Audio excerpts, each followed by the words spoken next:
ஈரோடு மாவட்டம் சத்தியமங்கலம் அடுத்துள்ள பனையம்பள்ளி ஊராட்சி ஒன்றிய நடுநிலைப் பள்ளியில் பள்ளிக்கல்வித்துறை அமைச்சர் அன்பில் மகேஷ் திடீர் ஆய்வு மேற்கொண்டார். கூடுதல் விவரங்களை செய்தியாளர் ஜெயக்குமார் வழங்க கேட்கலாம். ஜெயக்குமார், வணக்கம். முழு விவரங்கள்.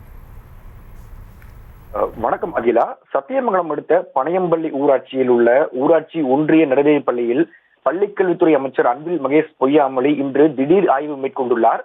ஈரோடு மாவட்டம் சத்தியமங்கலம் அடுத்த பனையம்பள்ளி ஊராட்சியில் அரசு ஊராட்சி ஒன்றிய நடுநிலைப் பள்ளி அமைந்துள்ளது.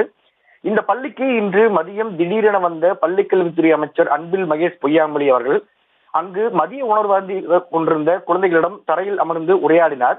மேலும் பள்ளியில் உள்ள குழந்தைகளிடம் ஆசிரியர்கள் எவ்வாறு கல்வி பயின்று தருகிறார்கள், பள்ளியில் அனைத்து அடிப்படை வசதிகளும் உள்ளனவா, தரமான உணவு வழங்கப்படுகின்றனவா எனவும் பள்ளி குழந்தைகளிடம் கேட்டிருந்தார். மேலும் பள்ளியில் உள்ள ஆசிரியர்களிடம் தட்டுப்பாடு உள்ளதாகவும், மேலும் இரு ஆசிரியர்கள் பள்ளிக்கு தேவை எனவும் பள்ளியில் தலைமை ஆசிரியர் அமைச்சரிடம் கோரிக்கையை வைத்ததாக கூறப்படுகிறது. இந்த கோரிக்கையை ஏற்ற பள்ளிக்கல்வித்துறை அமைச்சர் அன்பில் மகேஷ் பொய்யாமொழி உடனடியாக பள்ளிக்கு அனைத்து ஆசிரியர் நியமனம் செய்யப்படும் எனவும் தெரிவித்ததாகவும் கூறப்படுகிறது.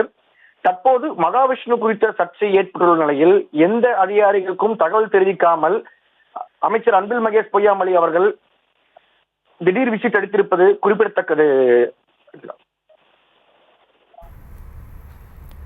விவரங்களுக்கு நன்றி ஜெயக்குமார். செய்திகளை உடனுக்குடனும் துல்லியமாகவும் தெரிந்து கொள்ள சப்ஸ்கிரைப் பண்ணுங்க.